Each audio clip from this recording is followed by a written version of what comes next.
Hello everyone, সবাই কেমন আছো? আজকে পার্ট 2টা দেওয়ার পালা। চলো জেনে নেওয়া যাক পার্ট 2 এ কি আছে। মেয়েটির সাথে ফির অনেক ভালো বন্ধুত্ব ছিল, তবে ফি যে তাকে ভালোবাসে বা তাকে পছন্দ করে এটা সে কোনোদিনই তাকে বলতে পারেনি, কারণ ফি ছোটবেলায় অনেক লাজুক ছিল। তো সে কখনোই তার ভালোবাসা প্রকাশ করতে, ফি যতবারই সে মেয়েটিকে বলতে চেয়েছে যে ভি তাকে পছন্দ করে, কিন্তু সে এটা ভেবে থেমে গেছে যে হয়তো এটা বলার পর সে তার সাথে তার ফ্রেন্ডশিপ নষ্ট করে দেবে বা তার সাথে কখনো কথাই বলবে না। তাই জন্য সে বারবারই থেমে গেছে।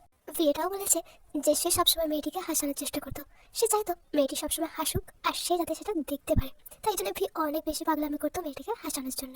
তবে ভি যখন তাকে কনফার্ম করতে চায় যে সে তাকে পছন্দ করে, ভি একদিন ঠিক করে যে ভি মেয়েটিকে কল করবে এবং তাকে বলবে যে সে তাকে পছন্দ করে। তার জন্য ভি তাকে অনেকবারই কল করেছে, কিন্তু মেয়েটি এতই আনলাকি যে সেদিনকে বৃষ্টি হওয়ার কারণে ভি এর ফোন সে তুলতেই পারেনি। ভি অনেকবারই তাকে কল করেছে, বাট সে বৃষ্টির কারণে তার ফোন তুলতে পারেনি। তাই জন্য ভি নিরাশ হয়ে বাড়ি চলে আসে এবং তার অনেক বেশি খারাপ লাগে এবং ভি অনেক কষ্ট পায় যে সে তাকে কনফার্ম করার জন্য ফোন করেছিল, বাট সে তার একবারও কল তুলল না। আর সে এটা ঠিক করে নেয় যে সে আর কোনোদিনই তাকে এটা বলবে না যে সে তাকে পছন্দ করতো। তারপর থেকে ভি কখনোই তাকে বলেনি যে সে তাকে পছন্দ করতো। তবে আমি বলবো যা হয় ভালোর জন্যই হয়। সেদিনকে যদি মেয়েটি কলটা তুলতো তাহলে হয়তো ভি আজ এই জায়গায় আসতেই পারতো না, আর আমরাও বিটিএস মেম্বার ভি বলে কাউকে চিনতামই না। ভিডিওটা এই পর্যন্তই। পিকচার खत्म हो गई है, লাইক কমেন্ট कर देना। অবশ্যই কমেন্ট করে জানিও ভিডিওটা কেমন হয়েছে।